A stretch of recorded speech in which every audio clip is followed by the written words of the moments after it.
Oh, we're gonna put the car on the dyno. Once again, Audi's lying about their power figures.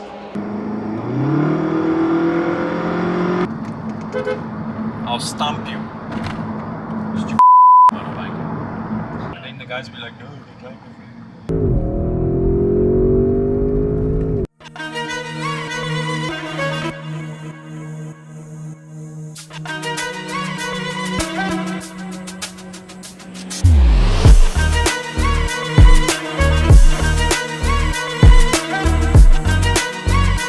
Bone stock. No downpipes, nothing. What are you expecting? Probably around 850 at about 290 kilowatts. Because I know with the factory specs, it's supposed to be 900 newtons with 310 kilowatts, but that could be on the flywheel. But you know, Audi has a tendency to lie about how much power they actually make. Because my A1 runs a stage 1 Polo GTI. And those things are supposed to have the same amount of power. But then weight? Eh? Weight? The Polo GTI is lighter because my car is full of deadening and subs and all that weird. But I have a feeling Audi lied about the amount of power with this car. Almost. Let me just spray the intercoolers and stuff. Get some more boost.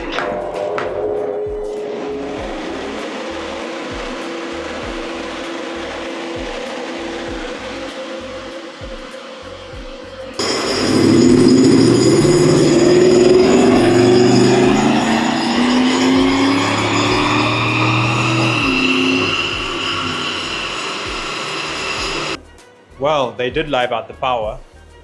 I mean, this is only supposed to have 310 and 900 newtons. It's 388 and 948. That's mad impressive. You can feel inside there's a bit of a spike. I mean, the graph shows it's making boost pressure, losing it. Then if it's taking time, or taking boost away for a fraction and increasing power again. I think it's like you'll see. I was telling you in the car, it's around 3,000 revs. You'll feel it like it drops and then it just becomes crazy. That was just the time it took me just to put my foot on the gas, so that's not important. A lot of recording. A lot of talk there. A lot of talk. And check how low down it comes in. Yeah. That's diesel for you. That's impressive. I'm thoroughly impressed. It's scary. But this thing has got 3 forms of charge. It's got an electric supercharger, a small turbo and a big turbo. So I would assume that in this low-down range is where the electric supercharger sits. Then here is probably where, or somewhere around here is where the small turbo kicks in, and then from there is where the big one kicks in. But I could be wrong. For all I know, it's just the electric charger low down and then both turbos kick in. With downpipes, we'll probably make 1,000 newtons of torque. And then stage 1, 400 kilowatts plus. But we can't do that because we like our warranty.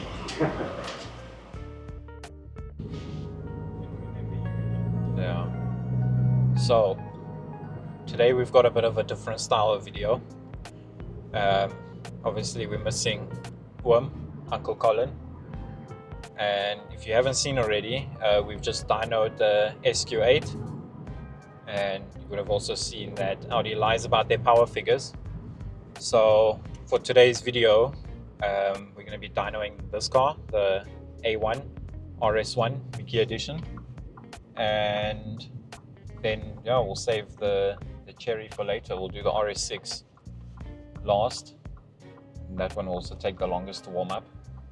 So right now we're busy taking them for a run to warm them up, get the gearbox hard, get the engine hard, because the dyno shop is not far enough away for us to get the car hot enough. So yeah, you guys shall see, and we'll go from there.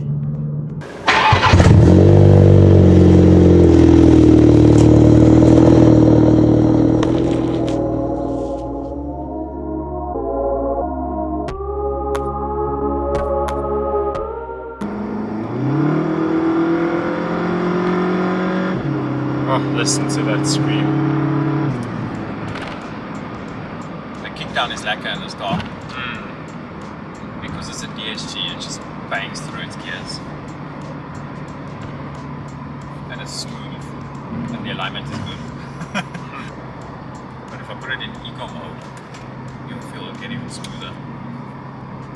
Yeah. But if I take my foot off the gas, it's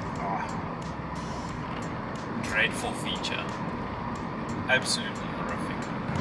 Wow, what does it do? Check, it's coasting now in neutral. You see it, the red side idle. And we're still picking up speed. How insane is that?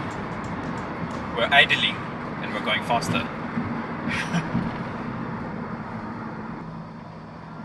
We turned down here to get to the car wash.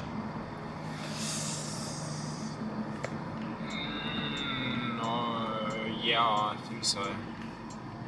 I think it is. Or should I just carry it straight in? I think it is this one though. Well, one way to find out, eh? I don't normally come past here, so.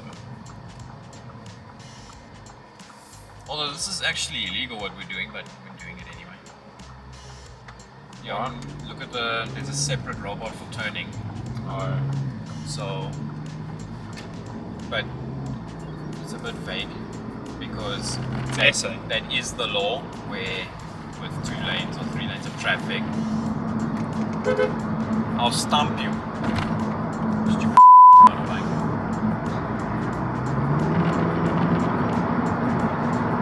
Get past everybody.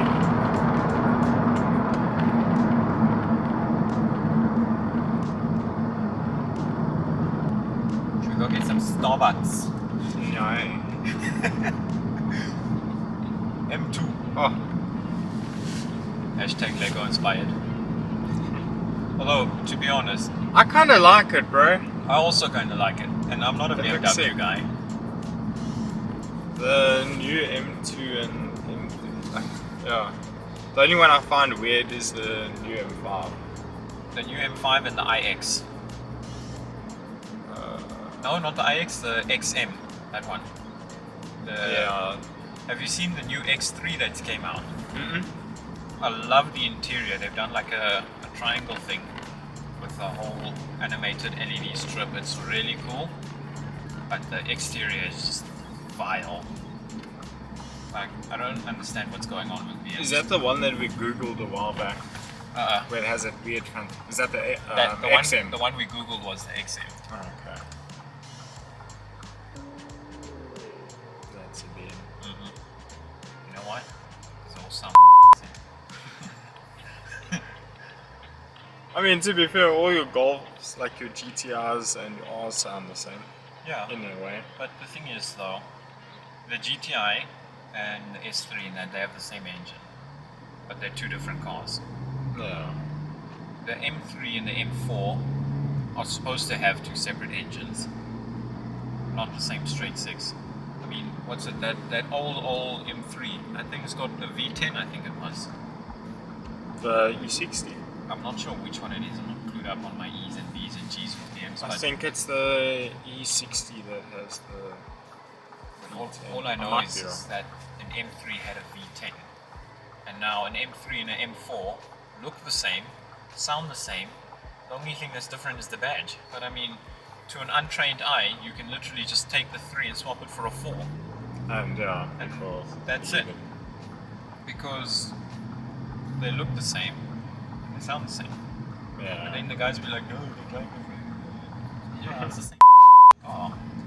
Come tell me it drives different. So, a series of bad decisions with good outcomes resulted in me needing to remove my subwoofer and now my spare wheel and a tire cover, all just so we can get this. But in my defense, Audi engineering with regards to this wasn't very clever, but doesn't really matter because they're not thinking, oh, we're gonna put the car on the dyno.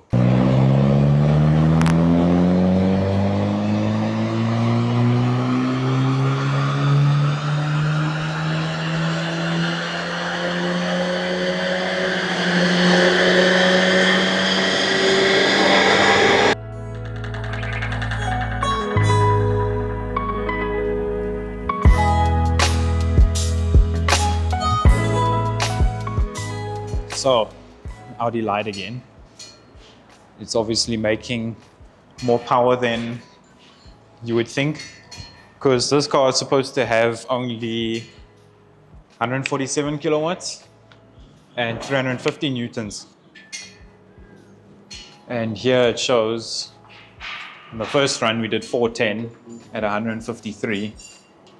In the second run we did 151 at 398. And that's with just the catback. So in theory the catback shouldn't really affect the performance. At least that's what I think.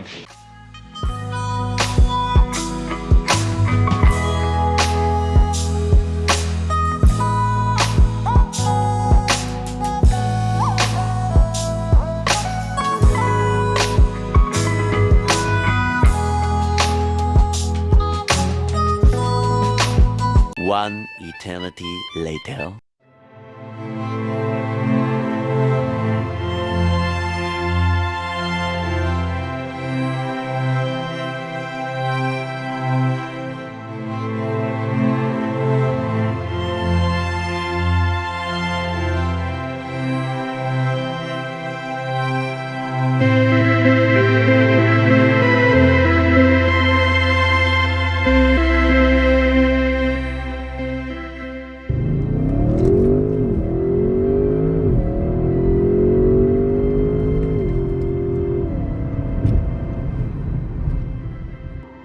This thing's an animal, eh?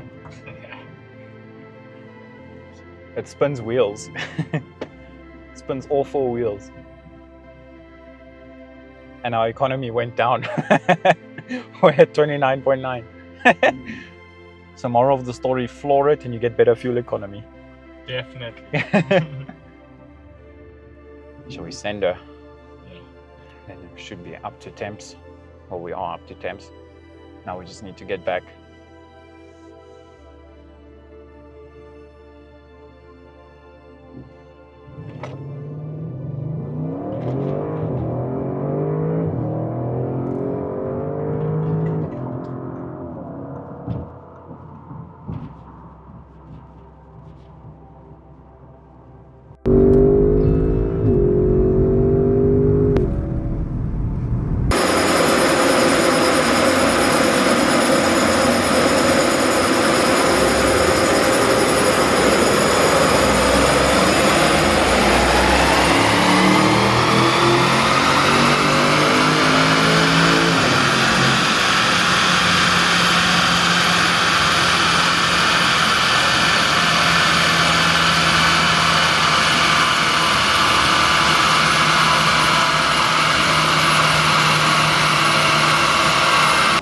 That's a smooth power band. That's the biggest. It's actually very nice graph. It's very impressive. I mean, this car is also supposed to be only 441. There it's doing 466, 906. It did gear up a touch there as I hit the button. That's where you see the second one's a touch shorter. So I don't know if we were to gear shift, we had a bit of boost spike or something that pushed the button. That was the first run though. That was the first one. This was the second run. That's actually the biggest limiting factors with these cars. The engine bay is so small that, I mean, you can even feel the heat coming out of it now. Water net is a very good gas engine. It doesn't mean it makes it faster, it just Keeps it cooler. good power for longer. Yeah. But yeah, once again, Audi's lying about their power figures. Although this one's actually decently close.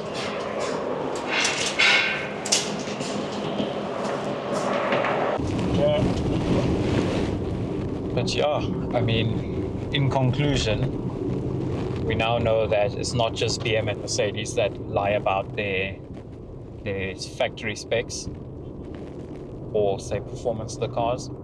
I mean, this car ran, what was it, 466 on the first run. And that's like RS6 performance specs, which this car isn't a performance, it's just the normal one. So it's very interesting to see how stock cars perform on the road or on the dyno versus what the manufacturer actually tells you. But I mean, of course, if you drive like a quid, then you'll know it'll perform worse than what the manufacturer tells you. I'm very impressed with how all of these cars have performed, considering that there's been no modifications. I mean, besides the A1 and its catback, but that's like not much. Nothing to make such a big difference. But the car worth noting though is the SQ8. I mean, that's a whole, 60 kilowatts and 80 newtons extra from what they said, which is really, I wasn't expecting that. But yeah, moral of the story, Audi for the win.